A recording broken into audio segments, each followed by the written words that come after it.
नमस्कार दोस्तों, स्वागत है आपका मेरे चैनल केटीपी क्लासेज में। दोस्तों, आज हम शुरू कर रहे हैं कक्षा 10 का जो है समास प्रकरण। दोस्तों, ये संधि और जो समास है ये दोनों ही जो हमारे चैप्टर हैं ये 4-4 अंक के हैं और बहुत महत्वपूर्ण है दोस्तों। अब यहाँ से जो प्रश्न बनता है दोस्तों समास से लेकर, वो ना तो हमसे समास की परिभाषा पूछी जाती है, ना हमसे वो समास के भेद पूछता है, ना उनकी कोई परिभाषाएं हमसे पूछता है। दो प्रकार के प्रश्न दोस्तों कक्षा 10 में जो हमारे बनेंगे समास को लेकर।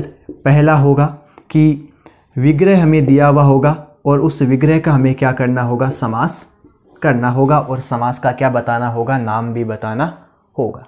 यानी कि आधा अंक समास करने का होगा तो आधा अंक उसके नाम बताने का होगा। इसमें दो ऑप्शन रहेंगे, तो एक एक नंबर के मतलब 2 के। दूसरा प्रश्न जो समास से बनेगा दोस्तों वो बनेगा कि विग्रह जो है समास होके रहेगा, समास हमारे सामने होगा और उस समास का हमें क्या करना होगा, विग्रह करना होगा, और समास का नाम भी हमें बताना होगा दोस्तों। तो इस प्रकार ये 4 अंक है। अब दोस्तों समास को शुरू करें। सामान्य परिभाषाएं आप सब जानते हैं कि सम शनम समास, अर्थात पदों को संक्षिप्त करना ही क्या है, समास है। जब हम समास करते हैं तो विभक्तियों का लोप कर दिया जाता है। विभक्तियों का लोप करना ही क्या है, समास है। और जब समास पद में जब हम विभक्तियां लगा देते हैं तो वो क्या है, उसका विग्रह है। विग्रह का मतलब विभक्तियां लगाते हुए पदों को तोड़ना, और समास का मतलब है विभक्तियों को हटाते हुए, उनका लोप करते हुए पद को मिलाना।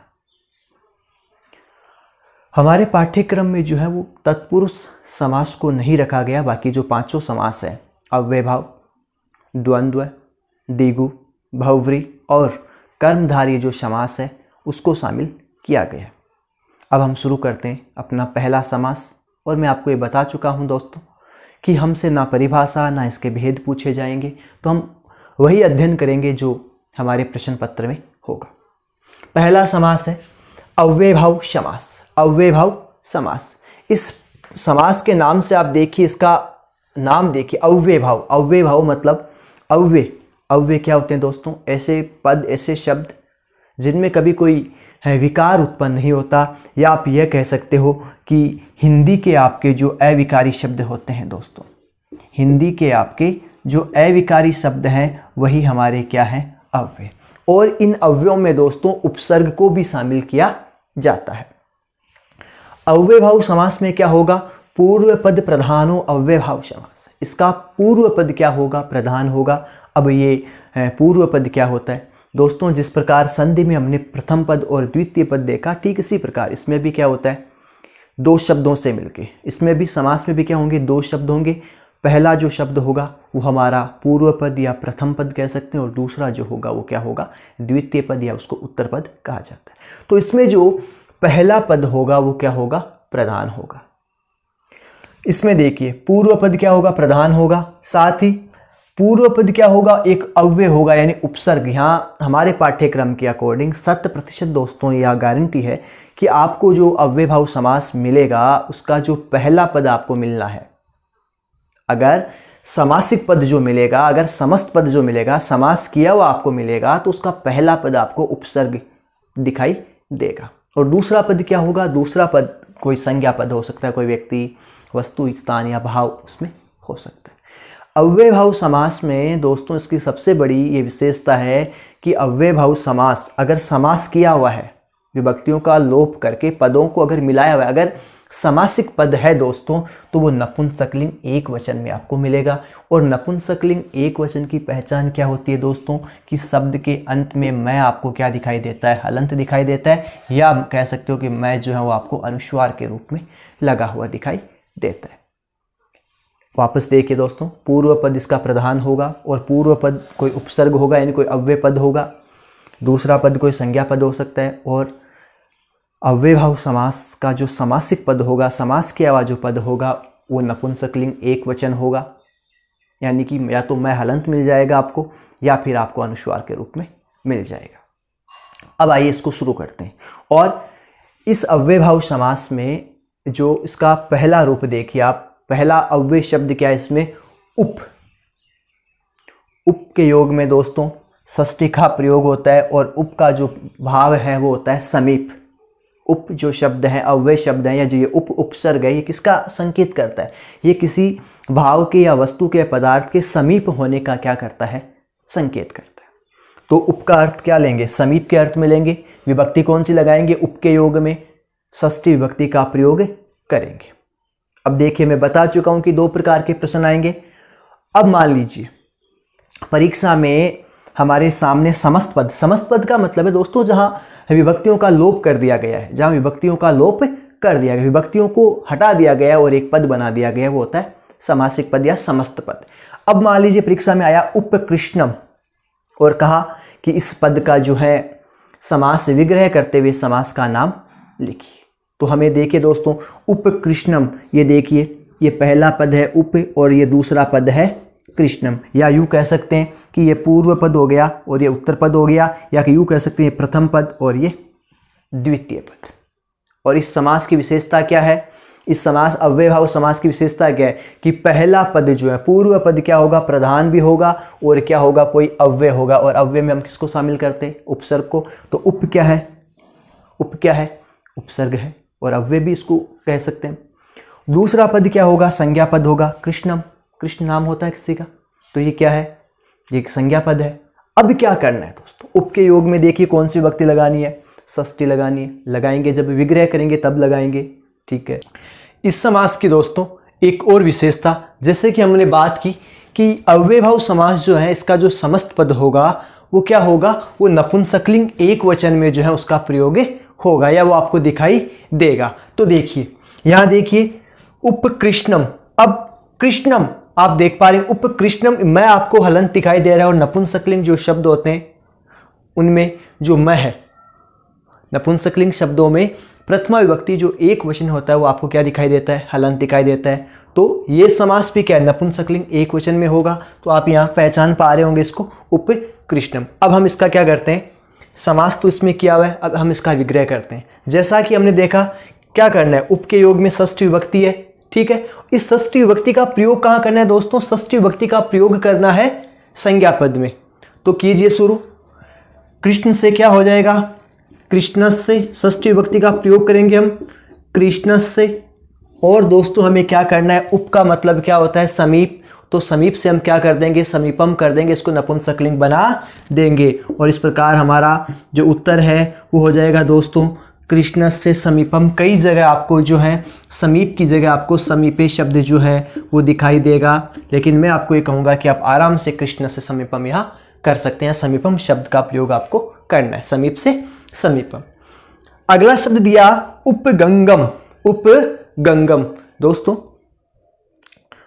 षष्ठी विभक्ति हमें संज्ञा पद में लगाते समय एक बात जो है वो ध्यान में रखनी है कि दोस्तों हमारा संज्ञा पद का जो लिंग है उसी के अनुरूप उसमें षष्ठी विभक्ति का प्रयोग होगा। पुल्लिंग है तो पुल्लिंग के अनुसार उसका वचन जो रूप आ जाएगा, और अगर स्त्रीलिंग है तो उसके अनुसार जो उसका रूप आ जाएगा। तो देखिए दोस्तों उपगंगम अर्थात गंगा के समीप। तो गंगा शब्द क्या है, स्त्रीलिंग है, तो क्या हो जाएगा, लताया होता है तो हो जाएगा गंगाया। क्या हो जाएगा दोस्तों, गंगाया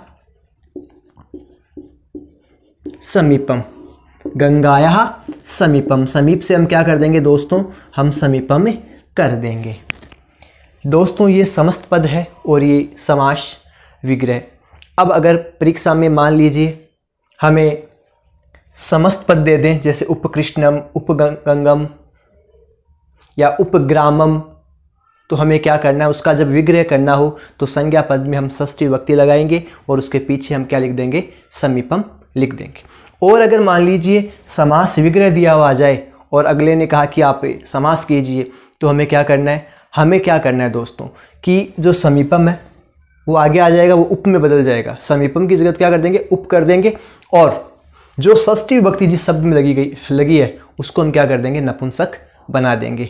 उसमें हम क्या करेंगे, उसको हम नपुंसक बना देंगे। तो क्या हो, जैसे कृष्ण से समीपम का करना तो क्या कर देंगे, ये जो समीप है इसको हम पहले रख देंगे जब इसका समास करना हो। तो समीप की जगह हम क्या कर देंगे, उप कर देंगे। समीप की जगह तो हम क्या कर देंगे दोस्तों, उप कर देंगे। और जो कृष्ण से जो षष्ठी विभक्ति इसका लोप कर देंगे और इसको हम क्या बना देंगे, नपुंसक बना देंगे। तो क्या बन जाएगा, कृष्ण से समीपम का वापस अगर लेके आएंगे तो ये उपकृष्णम बने जाएगा। तो ये था हमारा उपसर्ग। अब इसमें दूसरा है उपसर्ग है दोस्तों अनु। अनु का मतलब दो अर्थों में इसका प्रयोग होता है। पहले हम योग्यता के अर्थ में, अनु का प्रयोग दो अर्थों में होता है, योग्यता के अर्थ में भी होता है और पश्चात के अर्थ में भी जो है होता है। अब देखिए दोस्तों, अनु, इसमें भी षष्ठी विभक्ति का प्रयोग करना है। जैसे अनुगुणम, अनुगुणम किसके, अब देखिए अनु का मतलब का हमें योग्यता की, अनु का मतलब योग्यता यानी गुणों के योग्य। तो हम क्या करेंगे, गुण में जो है संज्ञा पद में हम षष्ठी लगाएंगे। तो गुण से हम क्या कर देंगे दोस्तों, गुण से हम कर देंगे षष्ठी विभक्ति लगा दीजिए गुणस्य। और अनु का हम क्या कर देंगे, योग्यम कर देंगे। योग्यता के अर्थ में है तो इसको नपुंसकलिंग बना देंगे और गुणस्य योग्यम कर देंगे। इसी प्रकार अनुरूपम, रूपस्य योग्यम, इसमें भी हम षष्ठी का प्रयोग करेंगे रूपस्य और जो है योग्यम हम इसको कर देंगे। कई जगह दोस्तों जो अनु है इसका प्रयोग पश्चात के अर्थ में भी करवाया जाता है। एक उदाहरण देखिए, जैसे आया मान लीजिए अनुरथम शब्द आ गया, तो रथ के योग्य तो कुछ ऐसे होता नहीं, अनुरथम आ गया तो अनुरथम जो है इसको हम रथस्य योग्यम इसको हम नहीं करेंगे। इसका अर्थ क्या है, अनुरथम मतलब रथ के पश्चात या रथ के बाद। तो ऐसे शब्दों का अगर करना हो तो हम क्या कर देंगे दोस्तों, हम जो रथ है उसमें हम क्या करेंगे दोस्तों, षष्ठी का प्रयोग करेंगे रथस्य पश्चात, रथस्य पश्चात या पश्चात भी आप इसको कर सकते हैं, पश्चात या पश्चात। इस प्रकार से जो है हम इनको करेंगे। और वापस अगर हमसे समास करवाए तो वही देखिए, तो समास करवाए तो हमें क्या करना है, जो योग्यम शब्द है, जो योग्यम है, योग्यम किसके लिए होता है भाई, अनु का जो अनु शब्द है, अनु उपसर्ग है, वो योग्यता के अर्थ में आता है। तो योग्यम का हम क्या कर देंगे, अनु कर देंगे। और जो गुणस्य इसमें षष्ठी विभक्ति का तो कर देंगे लोप, और गुणस्य में षष्ठी का लोप करते इसको हम क्या बना देंगे, नपुंसक बना देंगे। तो इस प्रकार जो है इनको हम हल करेंगे दोस्तों। अगला उपसर्ग है दोस्तों हमारे पास निर, और निर का मतलब होता है कमी या अभाव को ये दर्शाया जाता है। और इसके निर के योग में दोस्तों षष्ठी विभक्ति का प्रयोग करना है। और आप ये जानते हैं कि षष्ठी विभक्ति का जो प्रयोग है हमें वो संज्ञा पद के साथ ही करना होगा। क्यों, क्योंकि उपसर्ग के अंदर कोई विभक्ति नहीं लगती। और इसका कारण ये है दोस्तों, क्योंकि जो ये तो खुद अव्यय है, उपसर्ग तो अपने आप में खुद क्या है, अव्यय। और अव्ययों का रूप जो है वो कभी नहीं बदलता, ना किसी वचन के अनुसार, ना किसी लिंग के अनुसार, ना किसी काल के अनुसार इनका जो रूप है वो बदलता है। इनमें कोई परिवर्तन नहीं होता, इसीलिए तो इनको अव्यय या इनको एक तरीके से हम अविकारी शब्द कहते हैं। तो जो विभक्ति लगेगी, जो परिवर्तन होना है दोस्तों, वो कहाँ होना है, वो जो भी विभक्ति लगानी है वो हमें उत्तर पद में लगानी है। उत्तर पद का मतलब जो हमारा संज्ञा पद होगा। अब देखिए निर्मक्षिकम, निर्मक्षिकम, निर उपसर्ग आ गया, निर्मक्षिकम। और निर के योग में विभक्ति कौन सी होगी, षष्ठी। तो कहाँ लगेगी ये मक्षिकम में। तो मक्षिकम से क्या करेंगे, देखिए निर्मक्षिकम, जहाँ मक्खियों का अभाव है। अब मक्खियों का अभाव, एक मक्खी है नहीं, बहुत सारी मक्खियाँ हैं, तो क्या करना होगा, हमें षष्ठी का बहुवचन करना होगा। तो क्या करेंगे दोस्तों, विभक्ति षष्ठी है तो हम क्या करेंगे, पहले हम लिखेंगे मक्षिकाणाम, मक्षिकाणाम। अब देखिए दोस्तों, मैंने कहा जो निर है वो किसको दर्शाता है, ये अभाव को। और अभाव से हम क्या कर देंगे, अभावम, मक्षिकाणाम अभाव है, मक्षिकाणाम अभाव है जो है वो हम कर देंगे। निर्जनम, जहाँ लोग नहीं है, तो वही बात दोस्तों, जन से क्या हो जाएगा, लोग बहुत सारे, तो जनानाम, जनानाम अभाव है, जनानाम अभाव है। निर्भयम, तो डर, एक बहुत सारे थोड़ी होते हैं कि डरों का अभाव, डर का।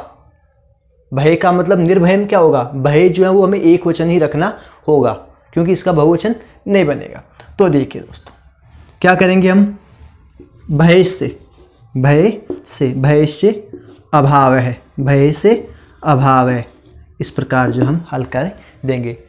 पुनः देखिए दोस्तों, जहाँ उप हो तो उप को हम क्या करेंगे, समीपम में बदल देंगे। अनु को हम योग्यम, या पश्चात में बदल देंगे। इसके बाद निर हो तो निर को हम अभाव में बदल देंगे और षष्ठी का प्रयोग इसके साथ करेंगे। तो हमारे ये 3 ऐसे अव्यय पद या उपसर्ग हो गए जिनमें हमने षष्ठी का प्रयोग किया है। अगला देखिए दोस्तों, हमारा जो है वो है प्रति। प्रति जो है इसका भाव होता है आवर्ती। आवर्ती का मतलब होता है कि दोहराना। आवर्ती का मतलब क्या होता है? दोहराना। और इसमें जो है दोस्तों वो द्वितीय विभक्ति का जो प्रयोग है वो किया जाता है। अब देखिए दोस्तों, आया प्रतिवर्षम। प्रतिवर्षम। अब हमें क्या करना है कि इसमें द्वितीय का प्रयोग होता है और संज्ञा पद की हमें आवर्ती कर देनी है। प्रति शब्द जो है वो हमें अंत में लगाना है और जो संज्ञा पद है उसकी हमें क्या कर देनी है? आवर्ती, यानी उसको 2 बार लिख देना है। हमें 2 बार उसको लिखना होगा। तो देखिए क्या करेंगे दोस्तों, द्वितीय लगा दी हमने, वर्षम, वर्षम, और पीछे हमें क्या लगा देना है दोस्तों? प्रति लगा देना है। इसी प्रकार प्रतिदिनम का क्या करना है दोस्तों? दिनम, दिनम, दिनम प्रति, दिनम, दिनम प्रति। दोस्तों ये हमारा हल हो जाएगा। इसी प्रकार प्रतिक्षणम, तो क्षणम, क्षणम प्रति, ऐसे उदाहरण हो तो हमें यही भाव लेके चलना है। अगला हमारे पास में अव्यय शब्द है यथा, और यथा का होता है अंतिक्रम। अंतिक्रम का मतलब होता है के अनुसार, के अनुसार। और इसमें भी कौन सी विभक्ति आनी है दोस्तों? द्वितीय आनी है। क्या करना होगा दोस्तों कि जो संज्ञा पद है उसमें द्वितीय लगानी है, उसमें द्वितीय विभक्ति लगानी है और यथा को क्या कर देना है? अंतिक्रम में बदल देना है। तो देखिए यथाशक्ति है तो हम क्या करेंगे दोस्तों? इसका जो समास वगैरह कैसे करेंगे? शक्ति से हम क्या कर देंगे? शक्तिम कर देंगे। क्या कर देंगे दोस्तों? शक्तिम, शक्तिम। और पीछे हम क्या लगा देंगे? अंतिक्रमे जो है हम जोड़ देंगे दोस्तों। इसके बाद अंत में जो हम अंतिक्रमे जोड़ देंगे। इसी प्रकार यथा बलम, यथा बलम, बलम अंतिक्रमे, बल के अनुसार, बलम अंतिक्रमे जो है हम कर देंगे दोस्तों। तो इस प्रकार जो है ये हमारे निष्पन्न हो जाते हैं। और अगर हमें विग्रह दे दिया जाए तो अंतिक, जैसे आ गया शक्तिम अंतिक्रमे, इसका समास कीजिए तो क्या करना है दोस्तों कि अंतिक्रमे जो है, इस अंतिक्रमे को तो हम किस में बदल देंगे? इसको तो हम यथा में बदल देंगे और जो शक्तिम है इसको हम क्या करेंगे? इसको शक्ति कर देंगे। इसी प्रकार यथा बलम है तो अंतिक्रमे को क्या करेंगे? बलम अंतिक्रमे को क्या करेंगे कि अंतिक्रमे को वापस हमने किस में बदल दिया? यथा में बदला और जो बलम है उसको हमने बलम रख दिया दोस्तों। इस प्रकार जो है हमारे समास का ये जो प्रकरण है दोस्तों बहुत आसान है। इसमें कहीं भी जो है हमें ये बर्डन लेने की आवश्यकता नहीं है कि ये बहुत मुश्किल होगा। और लगभग जो हम ये हल कर रहे हैं दोस्तों, ये श्योर है कि इन्हीं में से जो हमारे प्रश्न पत्र में जो प्रश्न आएंगे वो आपको इन्हीं में से दिखाई देंगे दोस्तों। और हमारे पाठ्यक्रम के अनुसार अव्ययभाव समास में ये अंतिम अव्यय शब्द हैं अधि। वैसे सारे उपसर्ग इसमें शामिल होते हैं लेकिन कक्षा 10 के पाठ्यक्रम में उनको शामिल नहीं किया गया दोस्तों। अधि जो है इसके योग में सप्तमी विभक्ति का प्रयोग होगा और अंत में क्या जोड़ देना है? जब हम विग्रह करें तो अंत में हमें इति शब्द जोड़ देना है। तो देखिए अधि हरि। अब हमारा संज्ञा पद क्या है? हरि। तो हरि में हमें क्या करना है दोस्तों? सप्तमी विभक्ति करनी है। तो देखिए दोस्तों, हरो, हरि का जो है सप्तमी विभक्ति एक वचन क्या हो गया? हरो। और अंत में हमें क्या जोड़ देना है दोस्तों? अंत में जो है हमें इति शब्द जोड़ देना है। इसी प्रकार अध्यात्म, अध्यात्म दोस्तों इस मूल शब्द है ये अधिधन आत्म है। तो हमें क्या करना है कि ये जो आत्म शब्द है उससे उसकी जो हमें सप्तमी विभक्ति एक वचन लेके आना है। तो क्या हो जाएगा दोस्तों? आत्म से हो जाएगा आत्मनि। क्या हो जाएगा दोस्तों? आत्मनि। और इसके बाद जो हमें क्या करना है? इति शब्द जोड़ देना है दोस्तों। इसी प्रकार अधिगृहम, अधिगृहम। तो गृहम शब्द की हमें क्या करनी है? सप्तमी विभक्ति एक वचन कर देंगे गृह और अंत में जोड़ देंगे इति। इस प्रकार दोस्तों ये अव्ययभाव समास हमारा पूरा होता है। और इस समास में जितने महत्वपूर्ण अव्यय जो हमारे पाठ्यक्रम में उनका हमने अध्ययन किया है। और प्रश्न 2 ही प्रकार से आएंगे, एक में आपको विग्रह पूछेगा और दूसरे में आपसे जो है विग्रह पूछेगा। तो दोस्तों अब भी कोई समस्या अगर आपके मन में रहती है तो आप कमेंट करें और अपनी समस्या बताएं। मैं निश्चित तौर पे जो उसका समाधान करूंगा। और इसके साथ ही जो है चैनल को आप लाइक और सब्सक्राइब भी करें ताकि हौसला जो है हमारा और बढ़े और हम आगे से आगे जो है चलते रहें दोस्तों। धन्यवाद।